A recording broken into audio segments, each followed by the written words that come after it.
Deixa eu te contar o que Jesus pensa sobre você, que já conhece a palavra, mas está esperando algo acontecer para ir para a igreja, para se batizar. Você que fica buscando diversas desculpas para deixar isso para depois e ganhar algum tempo, talvez para continuar no seu pecado de estimação. Vamos ler então Lucas 14, que diz: Ao ouvir isso, um dos que estavam à mesa com Jesus disse-lhe: Feliz será aquele que comer no banquete do reino de Deus. Jesus respondeu: Certo homem estava preparando um grande banquete e convidou muitas pessoas. Na hora de começar, enviou seu servo para dizer aos que haviam sido convidados: Venham, pois já está tudo pronto.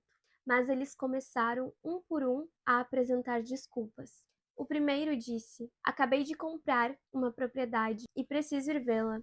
Por favor, desculpe-me. O outro disse: Acabei de comprar 5 juntas de bois e estou indo experimentá-las. Por favor, desculpe-me. Ainda outro disse: Acabo de me casar, por isso não posso ir.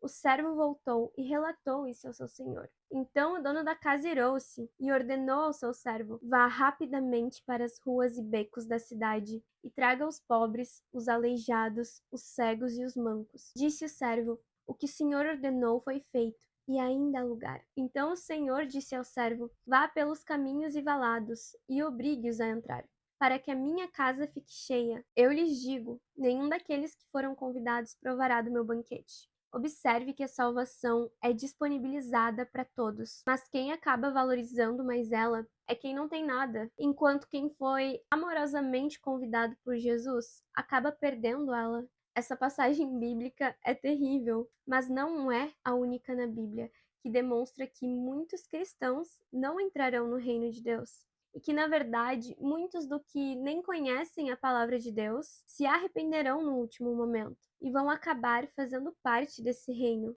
Deus quer salvar a todos nós. É por isso que ele não voltou ainda. Ele tarda sua volta por amor de nós, os eleitos. E o que ele mais faz durante a vida de qualquer ser humano é puxá-lo para o arrependimento. Mas o que ele encontra é um povo que dá desculpas, que diz que precisa curtir a vida, que se acovarda por ficarem preocupados com o que os outros vão pensar e que se iludem correndo atrás das coisas terrenas. Eu queria que você refletisse hoje sobre quais desculpas você tem dado para não ir para Jesus e o que você tem considerado mais importante do que estar com Ele. O plano de Deus para sua vida sempre vai incluir ter um relacionamento com você.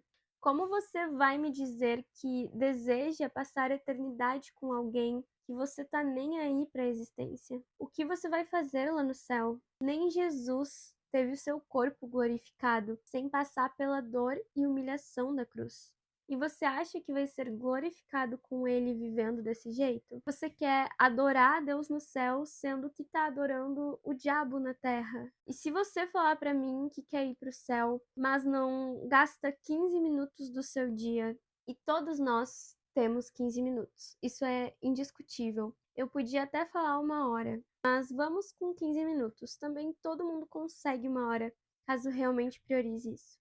15 minutos para ler o livro que fala sobre o céu, para conhecer o dono do céu. Lá no Antigo Testamento, ele mandou o povo de Israel meditar na sua lei dia e noite. A lei deveria ser ensinada aos filhos deles e devia ser falada quando eles estivessem sentados em casa e quando eles estivessem andando pelo caminho, quando se levantassem e quando se deitassem. E o Deus do Antigo Testamento é o Deus do Novo Testamento.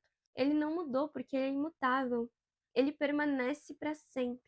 Se você ama Deus, você vai se interessar pelas mesmas coisas que ele se interessa. Isso é um processo. Ele não olhou para aquela prostituta falando: Você é uma prostituta. Ele sabe que todos somos pecadores. E não é o fato de tu ser um pecador que tem que te impedir de ir para a igreja. É lá onde você vai encontrar forças para vencer o pecado, porque você vai estar exposto à palavra, você vai estar exposto à presença. Isso vai te purificando e te santificando. Você vai começar a sentir vontade de orar, porque você vai estar num ambiente de oração. Entenda isso e não dê mais essa desculpa de: se for para viver assim na igreja, eu prefiro nem ir. Tu prefere então ficar num namoro que nem sabe se é a vontade de Deus para tua vida e pode arruinar todo o resto dela?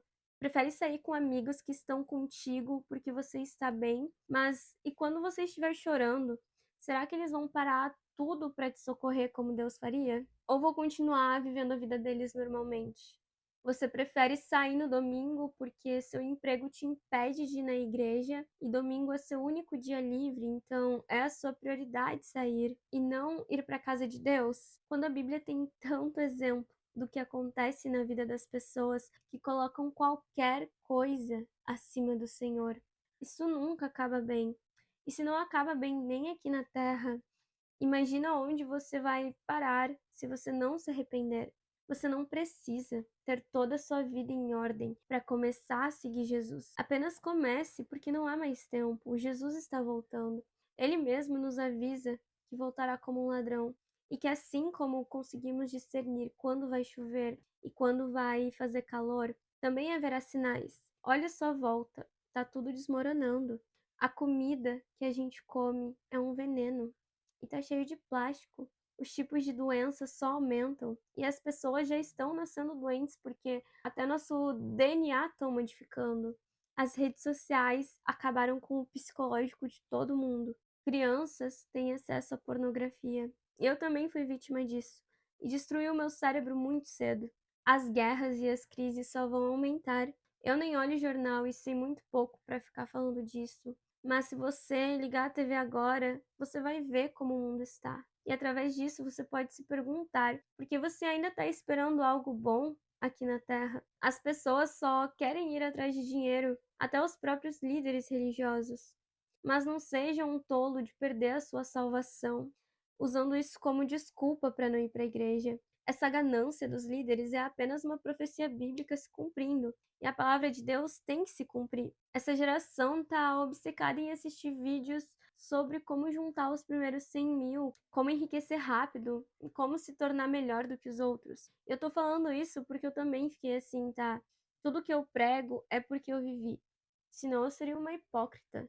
A gente tá numa era tão egoísta que a gente sabe que tem pessoas morrendo na nossa volta, na minha volta, precisando de uma ajuda, uma caixa de leite, mas eu e você fomos treinados a ficar apático a esse tipo de situação, isso não nos afeta mais, se tornou algo normal, porque a gente passa tantas horas vendo stories de gente rica e fica cobiçando tudo que elas têm, planejando fazer tantas dívidas para comprar as coisas inúteis que elas ficam nos falando para comprar. Ninguém mais está acostumado a olhar para o seu próximo. Nós não estamos somente distraídos, nós estamos também cegos. E tudo só vai piorar. As pessoas vão ficar cada vez mais nesse modo zumbi, vivendo no automático. Quanto mais a tecnologia avançar, pior vai ficar. A nossa comida virou entretenimento, virou algo viciante. Se tornou legal assistir pessoas obesas na internet comendo por diversão um monte de coisa industrializada que claramente vai matar elas. E as pessoas acham legal assistir isso. Até a própria nutrição que nós precisamos para sobreviver se tornou um prazer exagerado. Tudo está se tornando sobre ter um prazer. Até ir para a igreja se tornou um entretenimento de prazer. Um alívio para a alma, não uma busca genuína em tomar a sua cruz, negar a si mesmo e seguir a Jesus. As pessoas seguem a Jesus porque elas querem uma casa, um carro e uma família. A Bíblia diz que nós somos mais do que miseráveis se a gente espera em Jesus só nesse século. A verdade é que ninguém mais está conseguindo dominar o próprio corpo, a não ser aqueles que têm o Espírito de Deus. Olhe ao seu redor e pare de brincar com essa salvação. Jesus não aceita nem o segundo lugar na sua vida, quanto mais o último. Tenha amor pelos seus filhos. Ensine a eles os caminhos do Senhor, para que quando eles cresçam, eles saibam para onde ir. E se você não tem filhos, queira ter. Eles são a herança do Senhor para nós. Deus continua amando a família. Nós precisamos representar Ele aqui na terra para que mais pessoas possam herdar a salvação. Não caia nesse papo de que não é mais legal ter filhos. As pessoas dizem isso porque elas são egoístas. E novamente eu tô falando de mim mesma. E recentemente sendo curada quanto à ideia de maternidade. Porque Deus está curando a minha mente e me mostrando a verdade. E eu era a pessoa mais contra ser mãe do planeta Terra. Só que eu percebi de onde que isso estava vindo. não era da minha natureza, não veio de mim, veio de um pensamento do mundo, veio do sistema, veio de onde eu estava inserida. Então não tem coração endurecido que ele não consiga quebrar. Você só vai ser verdadeiramente feliz se você cumprir seu propósito na terra. Busque o Deus vivo para ele te mostrar teu propósito. Busque a tua salvação. Para terminar esse vídeo, eu quero ler a passagem de Hebreus 12. Esforcem-se para viver em paz com todos e para serem santos. Sem santidade ninguém verá o Senhor. Coloque sua esperança nele, para que você possa suportar o que está por vir. Eu sei que essa palavra não é fácil de ouvir, mas se o evangelho não está te confrontando, você está ouvindo o falso evangelho. E eu preciso que você enxergue a verdade. E o meu interesse aqui é que a sua alma seja salva. O meu interesse é o mesmo interesse de Deus, do Deus que te ama, do Deus que te quer, do Deus que te criou para passar uma eternidade com Ele. Então escolha ficar perto do evangelho verdadeiro. A palavra de Deus, ela mexe com toda a nossa estrutura. Ela entra em nós como uma espada e atravessa o mais íntimo. Ela discerne todos os nossos pensamentos. Então é necessário ouvir a verdade, estar exposto a ela, para que nós venhamos nos arrepender e a herdar a salvação. Se você gostou desse vídeo, deixe um like e se inscreva no canal.